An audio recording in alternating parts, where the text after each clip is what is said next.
นี่คือหนึ่งในนาฬิกาที่จะเข้ามาเขย่าตลาดของนาฬิกาแนว Integrated Bracelet เนี่ยไปตลอดกาลนะครับนี่คือนาฬิกาซีรีส์ใหม่คอลเลกชันที่ 4จากแบรนด์ Venetianico นะครับซึ่งเป็นแบรนด์ไมโครแบรนด์จากฝั่งอิตาลีที่มีประวัติเรื่องราวน่าสนใจแล้วก็ผูกพันกับความเป็นเมืองเวนิสในอิตาลีมากๆนะครับเรือนนี้จะน่าสนใจยังไงเรามาลงดีเทลกันเลยดีกว่านะอันดับแรกนะครับผมต้องเล่าเรื่องราวของนาฬิกาซีรีส์นี้ก่อนนะคือคนที่เป็นแฟนๆของแบรนด์ Venetianico เนี่ยก็น่าจะพอทราบกันดีนะครับว่าก่อนหน้านี้เนี่ยทางแบรนด์เนี่ยจะมีคอลเลกชันหลักๆ3รุ่นนะครับอันดับแรกเลยก็คือ Redentore นะครับ Redentore จะเป็นนาฬิกาแนวเดรสตัวเรือนเรียบๆนะครับสายหนังใส่ง่ายใส่สบายนะคือเป็นนาฬิกาที่เน้นใส่ออกงานทางการหน้าตาดูเรียบง่ายนะครับส่วนคอลเลกชันต่อมาเนี่ยก็คือ Nerede นะครับ Nerede เนี่ยก็จะเป็นซีรีส์ดำน้ำซึ่งก็จะมีการแตกแขนงลงไปยิบย่อยอีกนะครับจะเป็น Nerede ดำน้ำธรรมดาเป็น Nerede ดำน้ำ GMT มีดูไทม์โซนที่2ได้ด้วยหรือจะเป็นซีรีส์ Nerede ที่เป็นหน้าปัดสเกเลตันนะครับก็จะเรียกว่า Alta Regelo ก็จะมีชื่อเรียกแตกต่างกันไปแล้วก็คอลเลกชันที่3เนี่ยก็คือกลุ่ม Bucintoro นะครับ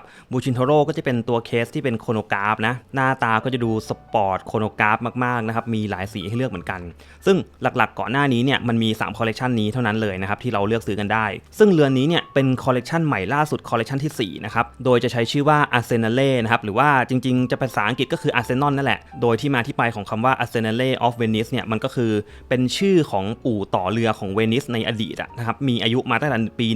1,100 กว่าแล้วนะคือเป็นอู่ต่อเรือที่เก่าแก่มากๆนะครับซึ่งตอนนี้ก็ตั้งอยู่ที่เวนิสโดยเขาก็ได้รับแรงบันดาลใจการดีไซน์การออกแบบเนี่ยมาจากพวกเสาของอู่ต่อเรือที่มันจะมีเส้นสายที่แบบเป็นส่วนหยักส่วนโค้งนะครับก็หยิบเอาดีเทลพวกนั้นเนี่ยมาทำอยู่บนนาฬิกาเรือนนี้นี่เองซึ่งเอาจริงๆแล้วเนี่ยจะเล่านิดนึงนะครับว่าก่อนหน้านี้ทางแบรนด์ Venetianico เนี่ยเขามีซีรีส์ Arsenale อยู่แล้วนะแต่ว่าจะเป็นตัวที่แบบหน้าตาดูลุยๆมากๆนะครับมาแนวพาเนลายเลยซึ่งตอนนั้นเนี่ยยังใช้ชื่อแบรนด์เก่าอยู่เลยนะครับยังไม่ได้เป็น Venetianico ด้วยซ้ำนะครับจะเรียกว่าเป็น Mechanic Venetian อะไรแบบนี้นะครับก็จะเป็นชื่อที่ก่อนที่จะเปลี่ยนมาเป็นชื่อปัจจุบันซึ่งต้องบอกว่าเขาก็มีการดิสคอนซีรีส์นั้นไปแล้วก็กลับมาเกิดใหม่ในสไตล์ที่มันเพรียวบางขึ้นเป็นสไตล์เดรสมากขึ้นดูหรูหรามากขึ้นด้วยนะครับประวัติความเป็นมาก็ประมาณนี้นะครับเรามาลงดีเทลเรื่องนาฬิกากันเลยนะอันดับแรกกันเลยนะครับมาดูที่หน้าปัดกันก่อนเลยนะจะบอกว่าเรือนนี้เนี่ยหน้าปัดเนี่ยค่อนข้างจะมาแนวแบบเอเลแกนต์หรูหราดูมีความสวยงามมากๆนะครับคือตอนแรกผมได้ยินข่าวมาแล้วนะครับผมก็คุยกับทางเจ้าของแบรนด์นั่นแหละว่าแบบอนาคตเนี่ยเขาจะมีการทำนาฬิกาแนว Integrated Bracelet เนี่ยออกมานะครับซึ่งผมก็แบบเดาไม่ออกเลยนะว่าหน้าตามันจะเป็นยังไงเพราะว่าในตลาดมันมีนาฬิกาที่เป็นแนวเนี่ยเป็นสายเชื่อมต่อกับตัวเรือนซึ่งแบบทำกันมาหลากหลายแบรนด์หลากหลายยี่ห้อแล้วมันก็หน้าตาคล้ายๆกันหมดนะครับผมก็ลุ้นมากเลยว่าเฮ้ยดีไซน์หน้าปัดเนี่ยเอาแค่ texture หน้าปัดก่อนเขาจะใช้ลวดลายแบบไหนให้แบบมันดูยูนิคแล้วก็ดูแตกต่างได้แล้วก็ยังสามารถทำให้ราคามันย่อมเยาได้ด้วยสุดท้ายเนี่ยเขาก็เลือกใช้ลายโค้ดเดอะเจนีฟนะครับซึ่งลายโค้ดเดอะเจนีฟเนี่ยหลายๆคนอาจจะคุ้นเคยกับการเห็นลายเนี้ยบนตัวเครื่องที่มันอยู่ข้างหลังฝาหลังของนาฬิกาสวิสไฮเอนด์แพงๆราคาหลักแสนหลักล้านหลายๆเรือนมันคือลายเดียวกันเลยนะครับมันคือเทคนิคการขัดลายที่ขัดเป็นเส้นนะครับ vertical ไปเรื่อยๆเรื่อยๆแล้วก็ขัดทับกันไปเรื่อยๆจนเกิดเป็นเงามิติที่แบบเหมือนมีเป็นมูลลี่เป็นม่านที่มันซ้อนทับกันนะครับแต่จริงๆเนี่ยพื้นผิวมันเรียบนะคือมันแบบไม่ได้มีความหนาความนูนอะไรขนาดนั้นแต่ว่ามันมี 3D effect ที่แบบเล่นแสงเป็นลายมูลลี่แบบนี้ได้ค่อนข้างจะเท่มากๆนะครับซึ่งผมก็ถือว่าค่อนข้างจะเซอร์ไพรส์มากแล้วแหละที่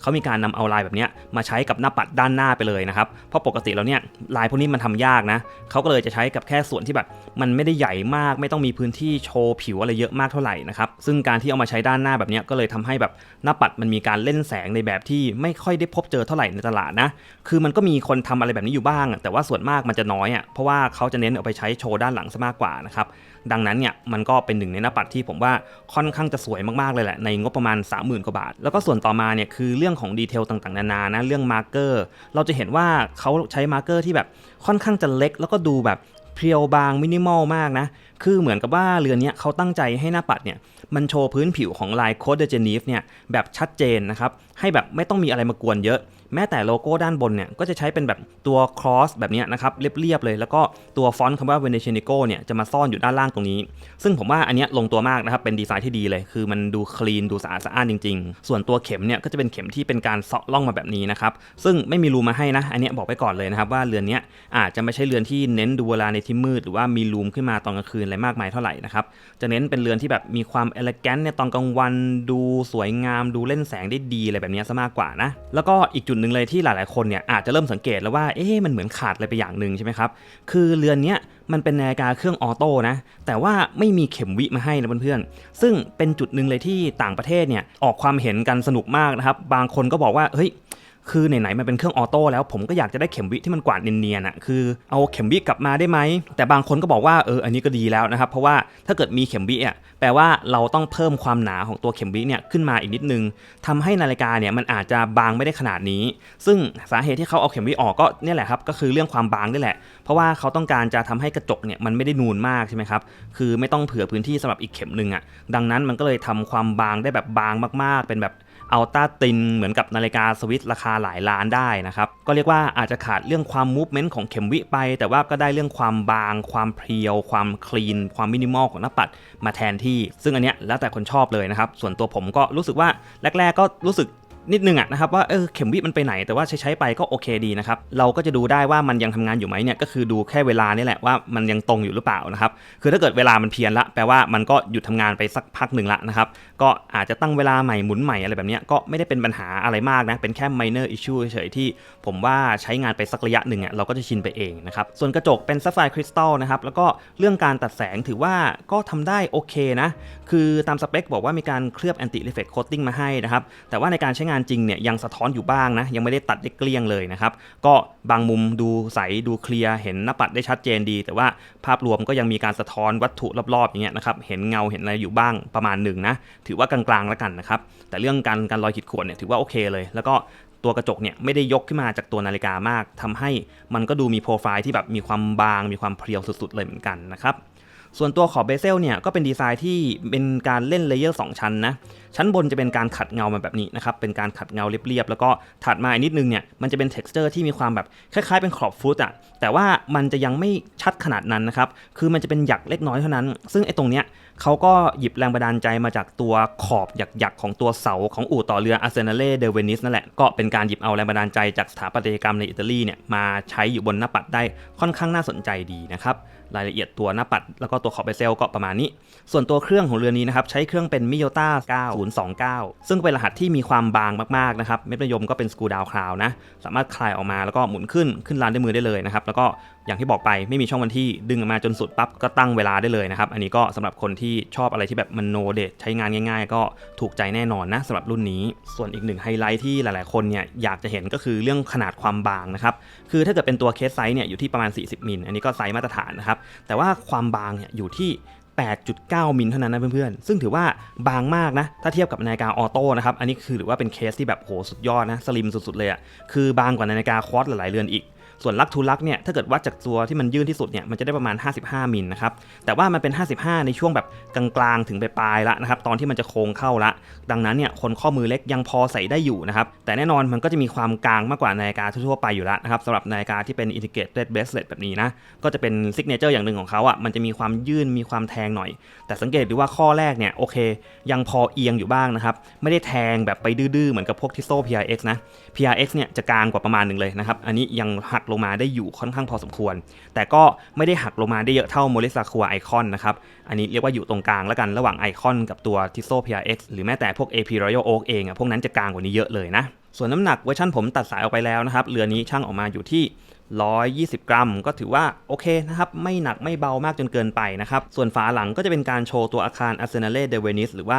Arsenale of Venice นะครับที่เป็นอู่ต่อเรือของ Venice เนี่ยอยู่ตรงนี้นะครับซึ่งสังเกตดูมันจะมีทาวเวอร์คู่2อันตรงกลางใช่ไหมครับไอ้ทาวเวอร์นี่แหละที่เป็นแรงบันดาลใจของการทำที่มันเป็นลวดลายหยักๆของแบบนี้สังเกตดูว่าตรงข้างๆทาวเวอร์มันจะมีเส้นที่มันเป็นปะแบบนี้ใช่ไหมครับเนี่ยตามที่ผมชี้เลยนะครับ2เส้นอยู่ซ้ายขวาทาวเวอร์ไอ้2ส่วนนี้แหละทาวเวอร์ของจริงมันจะเป็นลายหยักๆประมาณแบบนี้เลยเขาก็เลยหยิบเอาส่วนนี้ของทาวเวอร์เอามาทำเป็นขอบหยักๆของนาฬิกานะครับอันนี้ก็เป็นการอัดแอปเอารายละเอียดของตัวทาวเวอร์ตัวเสาอย่างเงี้ยมาอยู่บนนาฬิกาได้น่าสนใจดีนะฝาหลังก็ดูอลังการดีนะครับแต่ว่าบางคนอาจจะรู้สึกว่าจริงๆอยากเห็นเครื่องมากกว่านะก็แล้วแต่ความเห็นกันไปนะครับบางคนก็ชอบฝาหลังสกรีนมาสวยๆบางคนก็แบบไม่ได้สนใจสกรีนมากอยากเห็นเครื่องอยากเห็นมูฟเมนต์อะไรแบบนี้นะครับก็แล้วแต่เลยนะครับแล้วแต่คนชอบเลยส่วนสเปคกันน้ำของเรือนี้อยู่ที่5 บาร์นะครับก็เรียกว่ากันน้ำได้ตามมาตรฐานนะโดนน้ำแช่น้ำได้ประมาณนึงแต่ว่าโดนแรงดันมากๆไม่ได้นะครับส่วนตัวสายเป็นอีกหนึ่งไฮไลท์ของเรือนี้เลยนะเพราะว่าสายเนี่ยจะเป็นการนำเอา Canova bracelet ของนาฬิการุ่นปกติของ Venetianico เนี่ยเอามาทำใหม่ นะครับโดยเขาจะตั้งชื่อว่า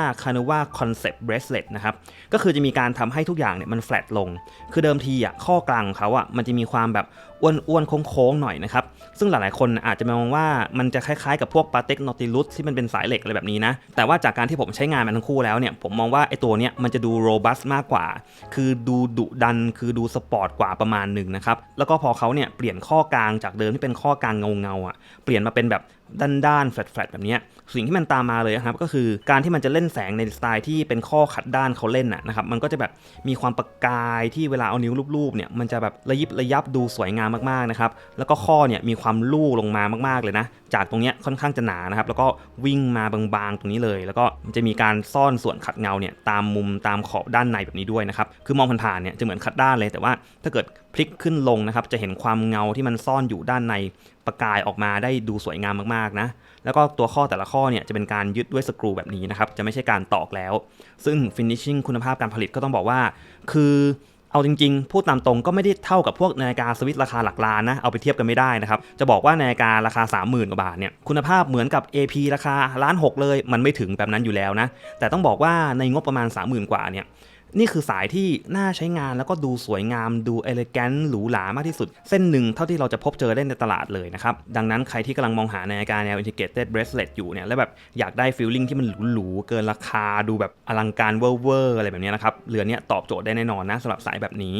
ส่วนบานพับก็เป็นบัตเตอร์ไฟแบบนี้นะครับแล้วก็มีการล็อกมาให้แบบนี้มีปุ่มให้กดด้วยซึ่งสายเนี่ยมีจุดหนึ่งนะที่อยากจะเล่าก่อนก็คือตัวลิงก์ของเขามันจะมีแต่ลิงก์ข้อใหญ่มาให้นะครับในช่วงนี้นะทางแบรนด์บอกแล้วว่าในอนาคตเนี่ยจะมีฮาล์ฟลิงก์มาให้ด้วยนะครับซึ่งถ้าเกิดใครที่ซื้อไปแล้วเนี่ยแล้วแบบรู้สึกว่าใส่แล้วแบบมันหลวมๆมันเกินไปนิดนึงอนาคตพอฮาล์ฟลิงก์ออกมาเนี่ยสามารถเอามาเปลี่ยนได้ฟรีเลยนะครับอันนี้ไม่มีค่าใช้จ่ายเพิ่มเติมนะก็จะเป็นอีกหนึ่งดีเทลที่มาเล่าสู่กันฟังก่อนนะครับข้อมือผม 5.75 นิ้วหรือว่า 14.5 เซนนะครับอยู่บนข้อก็ออกมาประมาณนี้เลยครับเพื่อนๆก็สังเกตดูว่าไม่ได้กางมากถึงขนาดใส่ไม่ได้นะแต่โอเคนะครับมันจะมีความยื่นบนยื่นล่างอยู่เล็กน้อยนะเพราะว่าข้อมือผมเนี่ยจริงๆใส่นาฬิกาแนว Integrated Bracelet เนี่ยต้องใส่แบบต่ำกว่า40พวก36 37มิลถึงจะรอดนะครับอย่าง AP Audemars Piguet เอง Royal Oak ผมก็ใส่37มิลถึงจะใส่ได้นะแต่ว่าอันเนี้ยต้องบอกว่าเป็น40มิลที่ใส่ง่ายกว่าพวก Audemars Piguet เยอะมากๆนะครับเพราะว่าถ้าเกิดเป็น Royal Oak 40มิลเนี่ยมันจะกางกว่านี้มากๆเลยคือกางแบบใส่ไม่ได้เลยแต่อันเนี้ยผมว่าโอเคฟีลลิ่งมันแบบ